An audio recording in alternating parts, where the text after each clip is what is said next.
Okay, well, thank you very much. Good afternoon, good evening, and good morning to each and every one of you. Ito po, si Nico Fabian.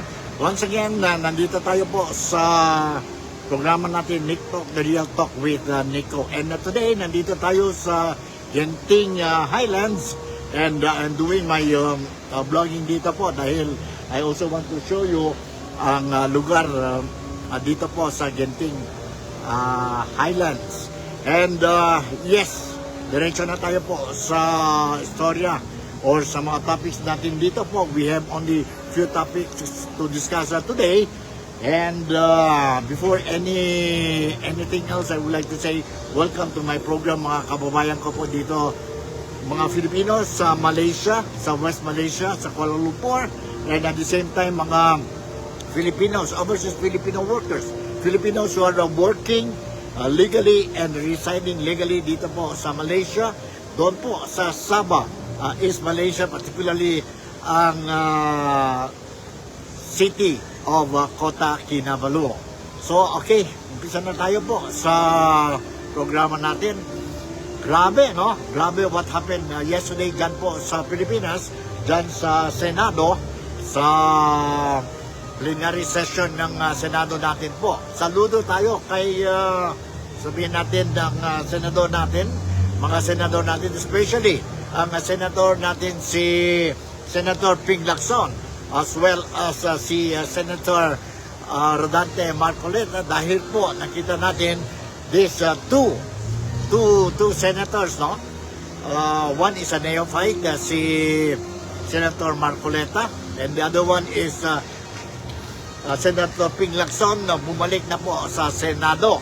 And itong issue natin po, very hot issue sa Pilipinas, and very concerned ang mga, sabihin natin, mga Filipinos, not only in the Philippines, but also Filipinos dyan po sa diferente parte sa mundo, no? Dito sa Malaysia, sa Sabah, sa Lebanon, sa Saudi Arabia, sa Australia, sa London, sa Japan, sa China, kung nasaan man po may mga Pilipino po, we are very worried and concerned about what is happening sa Pilipinas.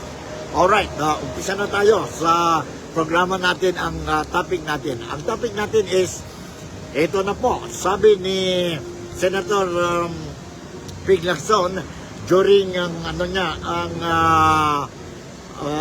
speech niya po, no? Privilege speech sa Senado yesterday. He mentioned that larong-klaro po, although hindi po natapos ang investigation nila, larong-klaro po na there are some lawmakers, mga congressmen dyan po sa lower house or House of Representatives. Apparently they are in one way or the other involved sa anomalya tungkol sa flood control project sa Pilipinas, which amounted to ilan yan po, by the billions po of pesos. And these are the money of the taxpayers ng mga Pilipino, hindi lang sa Pilipinas, but ang mga overseas Filipino workers. So, let me touch now on this speech ni Senator Ping Lacson. And according to Ping Lacson po, no? Politicians, including lawmakers, are the ones who profited most from substandard and non-existent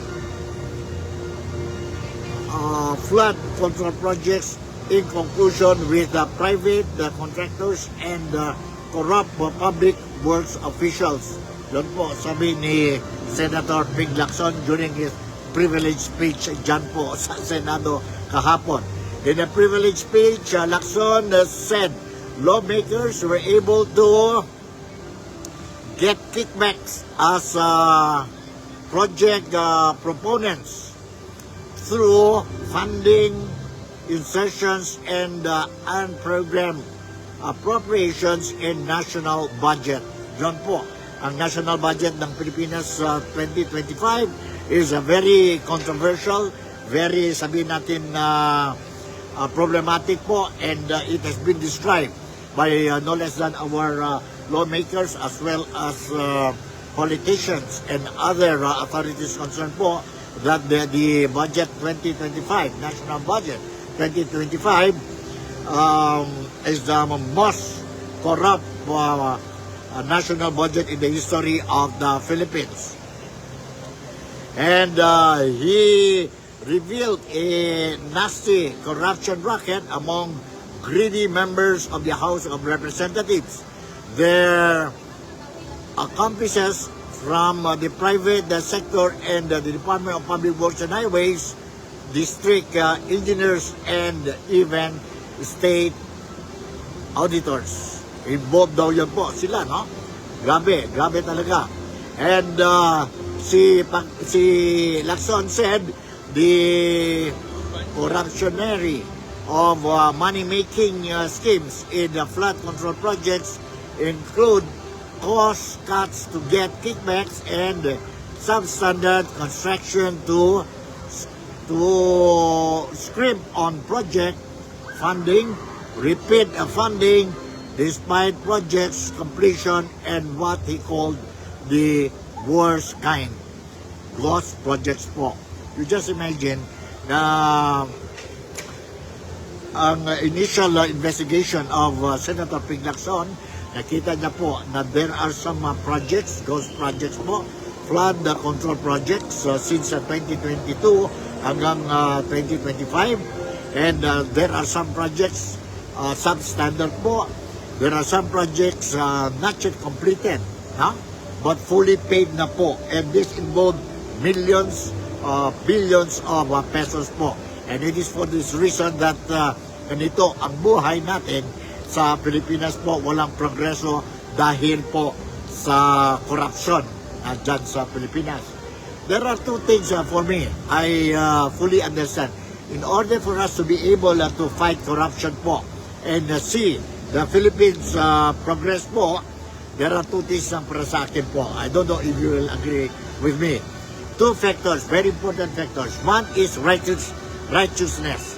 The second is justice. Kung we will adopt or embrace these two factors po sa buhay natin, sa buhay ng mga Pilipino dyan sa Pilipinas, I think righteousness and justice will be able to change ang buhay natin, mga buhay ng mga Pilipinos po, and at the same time we will see prosperity, progress sa Pilipinas.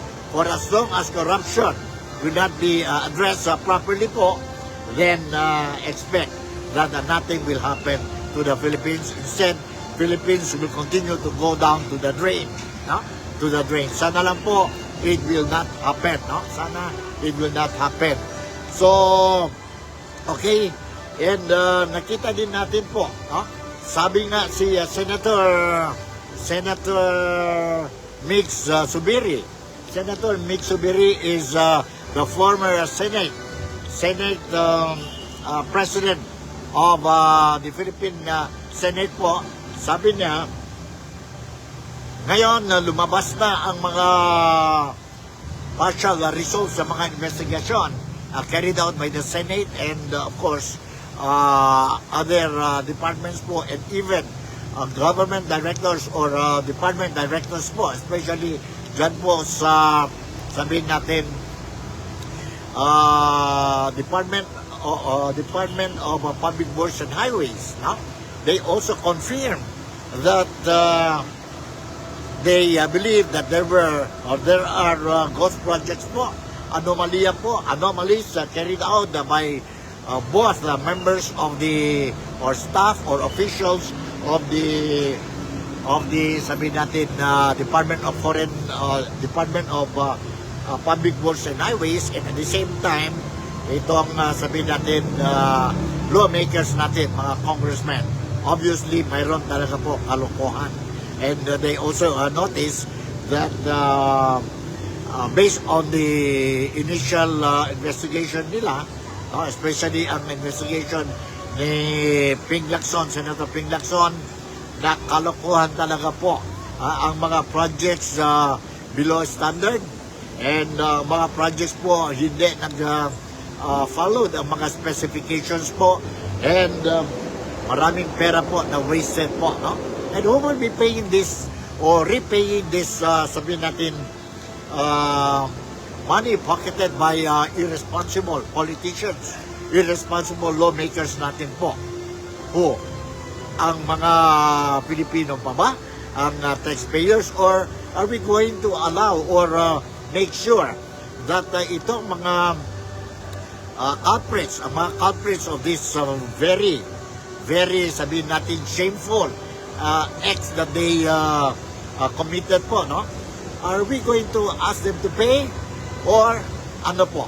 But definitely, the Filipinos, we want justice po, and we are calling the President, President Ferdinand Bongbong Marcos, to do something. Now that he openly, last month he openly mentioned that heads will be rolling and no bias. Those who are involved, whoever they are, be it political allies of the President or relatives of the President's, business associates of the President, si President Marcos mismo po sabi that he will make sure that these people will be dealt according to the law. And everybody is happy with that assurance made by the President. And sana lang po, his words will be turned into actions po. Dahil, whether we like it or not, unfortunately, masakit man para sa akin to say this thing, no? Unfortunately, nakita na natin po since day one, since campaign period of President Bongbong Marcos, he promised a lot of things po. But unfortunately, even after 3 years po, nothing happened. His promises remain empty. And this time around, halfway na siya po, no? Because the term is 6 years. And halfway na siya.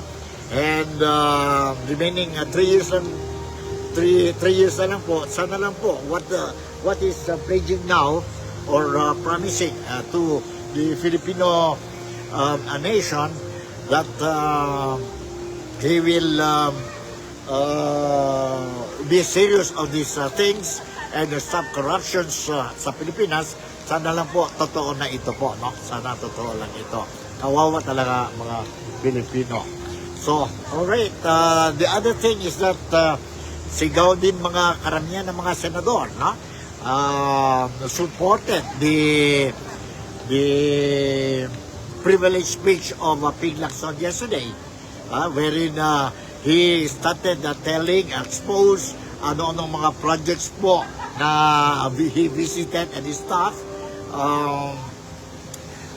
revealed that totoo, may kalkuhan sa mga projects natin po, especially itong mga projects ng flood control programs or projects po. One of the areas, province that badly affected and naglagay din ng maraming pondo po since 2022, 2023, 2024, and 2025 is no other than the province of Bulacan. And despite of the billions of money, no, allocated for the projects, flood control projects in Bulacan, yet every year po, nakita natin po ang Bulacan, the people in Bulacan continue to suffer ang mga epekto, ang mga domino effects of the flash flood or typhoons po, no, every year. And not only that, properties are wasted, property are damaged, no? Personal properties, houses, agricultural crops being damaged po because of the flash flood. And we were hoping that because of this huge amount of budget allocated for flash control projects dyan po sa Bulacan, we were expecting it will be addressed na po. The people will not suffer anymore ito mga effects ng typhoon natin po, mga negative effects ng flash flood natin sa Bulacan, and not only in Bulacan but other places po, no? But unfortunately, ganon pa rin hanggang ngayon, ganon pa rin. Kaya nga, sabi ang mga senador, yesterday after the privilege speech of Senator Ping Lacson, they, majority if not all, supported the report of Ping Lacson po, and they said that they are going to give whatever assistance or whatever things that Ping Lacson needs in his ongoing investigation. Si Senator Rodante Marcoleta also started his investigation of probe on this flood control projects po last Tuesday, wherein he started investigation ang committee niya, the Blue Ribbon Committee. Ang Blue Ribbon Committee. Yun po. Nakita natin po na the way he talks, the way he conducted the launching of the investigation of the Blue Ribbon Committee po, we can see from his body language, as well as mga words coming out from his mouth, as well as the way he interrogated ang mga resource person po, no? Especially kay Secretary of the Department of Public Works and Highway, si Secretary Manny Bondoan, no? Na he is very serious, sincere in really going down to the grassroots, to the root of this projects po, or this anomaly po, no? And nakita din natin po na sincero si Senator Migs Subiri po, where in fact si Senator Migs Subiri during the hearing, he also mentioned that or urged the people investigating, or the resource persons, to come up open and name these people involved, the people involved in this anomalous activities po, corruptions, ang mga projects po, very big question mark projects po, no? Name the names and allow them, give them the chance to, sabihin natin, explain. But first and foremost, unang-una, ang kailangan dyan is identify, name kung sino-sino po ito, kung mayroon man, sino ang congressman involved, itong mga kalokohan po, at the expense of the poor Filipinos, the poor taxpayers, no? Filipino taxpayers. Identify them, make the name public, so that malalaman na po ang mga Filipino, no? Kung sino itong mga politicians which they elected, no? And in return, this is what they paid to the voters, during the election.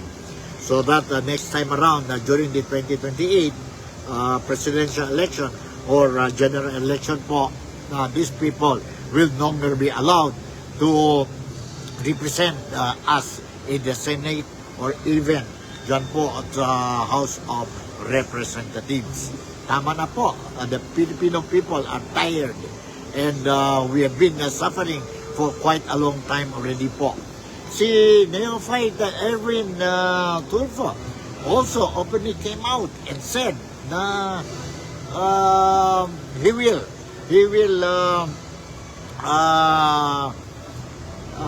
meet public the names po kung sakali he will have the idea or a list of these lawmakers po. And some senators were also talking about kailangan po ang investigation to be carried out by an independent body, not by the House of Representatives, not by the Senate po, because House of Representatives, ang some of their members, mga congressmen po, are involved, reportedly involved in these anomalous activities po. So, ang mga Filipinos are expecting, they fear that if the Congress will continue to do this investigation, or baka bias ito po, no? Because ang mga kasama nila po involved sa kalokohan. But anyway, both the House of Representatives and the House of the Senate, the upper chamber po, they are conducting the investigation in aid of legislation. Ibig sabihin, in aid of legislation, ibig sabihin kababayan ko po, ibig sabihin, whatever the outcome of the investigation ng Kongreso, ng Senado po, the culprits will not be jailed, will not be punished, but the result of the report or investigation will be submitted to the relevant authorities, kagaya ang ombudsman, and for them to file a case against these people, against these people. Remember yon PDAF controversy or anomaly po, the mention ang mga pangalan nila, and nakita natin po ang mga politicians, mga lawmakers natin po, they were suspended, they were put to jail while the sabihin natin investigation were ongoing. Sana lang po the same thing will happen po. And there are some senators also are asking or questioning, bakit po? Bakit? Mayroon na mga top officials dyan po sa Department of Public Works and Highways were not suspended po despite na mayroon na mga ebidensya that they are directly or indirectly involved. Likewise, the Filipino community is asking those who are conducting the investigation po, asking kung pwede din name the names of these contractors po, awarded with huge amount of flood control projects dyan po sa Pilipinas. Kailangan talaga name these contractors and whether they are qualified or not, and paano sila nakuha ang proyekto po. Definitely, when we talk about ghost projects, when we talk about substandard projects, when we talk about uncompleted project, yet they've been paid fully by the government po, no? Ito mga contractors natin po, they will not have that or they will not dare that to do those things po kung walang silang mga padrino, kung walang silang mga sabihin natin backers, no? So why they are so daring, that I don't know. Why they are so daring, that I don't know po. Medyo it is now drizzling. Siguro I will move to the other side po kasi it is already drizzling.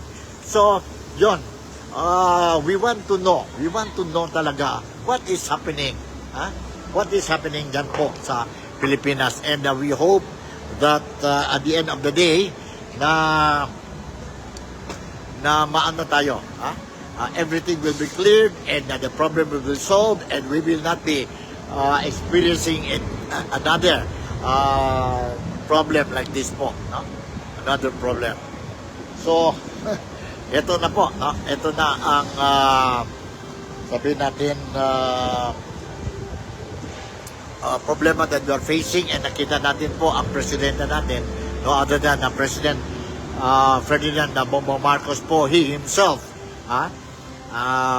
we see him visiting from one place to the other place and inspectioning into mga projects po, and he himself just recently of lately po, he went to a particular area na my project po, and he himself found out that there was no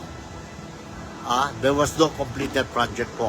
Yet, document says that the project was completed. Kaya nga po, sabi ni President Bongbong Marcos, he's not only disappointed, but he is very angry of the things that is happening. And nakita din si Bongbong Marcos, President Bongbong Marcos, na itong mga projects halfway completed or even completed po doesn't follow the specifications po. Kaya nga the standard of quality of the project po wala. After few weeks, after few months, after a year po, nakita natin po ang mga proyekto po collapse. Bridges collapse because of the contractors didn't follow the, sabihin natin, specified specifications ng proyekto po. And nakita natin, sabi ni President Bongbong Marcos, na there are some projects po, maskin iba-ibang lugar ito, but the amount of the project is the same. 1 million. 1,900,000, may 90 million. Parehas-parehas lang po, which is very impossible to happen. Now, how it happened, this is a very big question mark.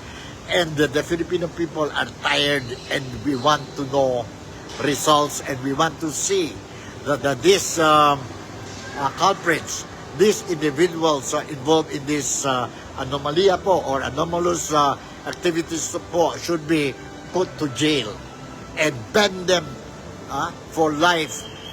Hindi na sila pwede po to hold itong, sabihin natin, public positions po. Sana lang po, ganito na po. Grabe na talaga ang sitwasyon sa Pilipinas. So, ito na.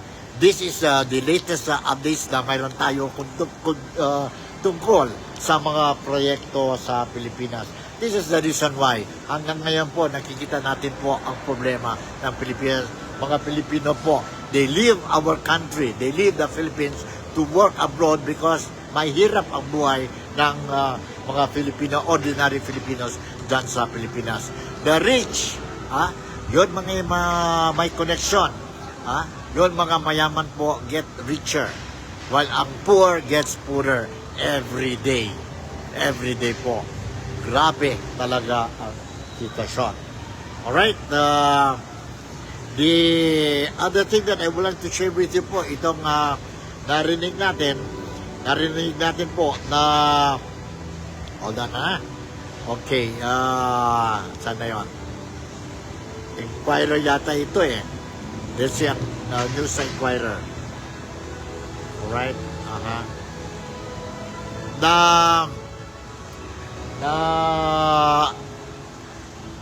sabi ni Vice President Inday Sara Duterte po, Vice President Sara Duterte, I think is still in Paris from saan ba yun? From Kuwait ba yun? Then he flew to Paris also to meet the overseas Filipino workers po and explain to them na ano ang sitwasyon po sa Pilipinas. And ang Malacanang, ang spokesperson ng Malacanang po, si Secretary or Undersecretary Claire Castro po is questioning ang trip ni Vice President Inday Sara Duterte, ang mga trips, and she was giving some negative remarks po, but sabi ni Inday Sara Duterte, hindi yun totoo, especially when they say that ang education ng system ng Pilipinas po drop. In other words, Inday Sara Duterte, when she was the education secretary po, failed to do her duties and responsibilities po dahil nag-drop daw po ang quality of education sa Pilipinas. But nag-refute ito si Inday Sara Duterte po, and I will give you more details on this thing during my next episode. So ganito yun po. Ganito yun po. But the bottom line now is, the most important thing now is that since ang Pilipinas, ang gobyerno natin po, ang administration ni Bongbong Marcos, as well as both the Senate and the House of Representatives and the Department of Budget po, they are now preparing for the deliberation of the 2026 budget po, no? Yun ang issue natin ngayon po, no? Yun ang issue natin ngayon. Yun ang importante. So that's why I am closely monitoring itong updates sa national budget natin, ang anomalous activities carried out by reportedly, allegedly, lawmakers, members of the House of Representatives, and wala naman nang mention pa any pangalan na tungkol involvement of any senators po, no? Ang narinig lang natin po, ang there are some names, although it's not yet confirmed, na involved sa unhealthy or corruption activities ito po sa flood control projects. And there is one more thing before I will conclude itong program natin ngayon po. A very brief program dito po sa Genting Genting Highlands. Dito po is a tourist attraction po, no? Is that narinig natin, totoo ba itong rumors ba ito?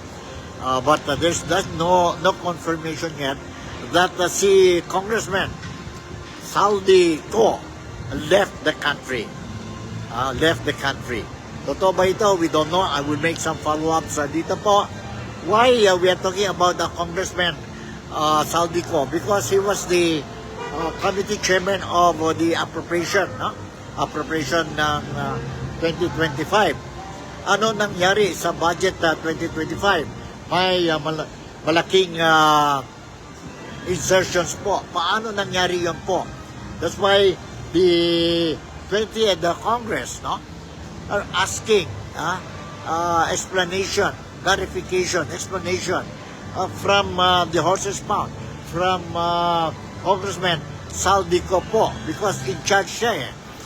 Now, paano nangyari? And sino-sino ito? Who are the people who sponsored the insertions sa budget po 2025?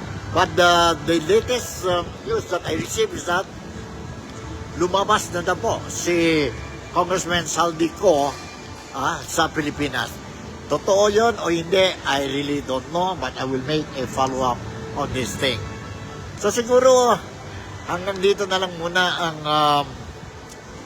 episode natin ngayon for August 21 na po, Thursday po, and sana lang po maski paano manage to give you the some updates or important news po regarding itong flood control project anomalies carried out not only by officials of the Department of Public Works and Highways, but also reportedly, allegedly involved ang mga lawmakers natin.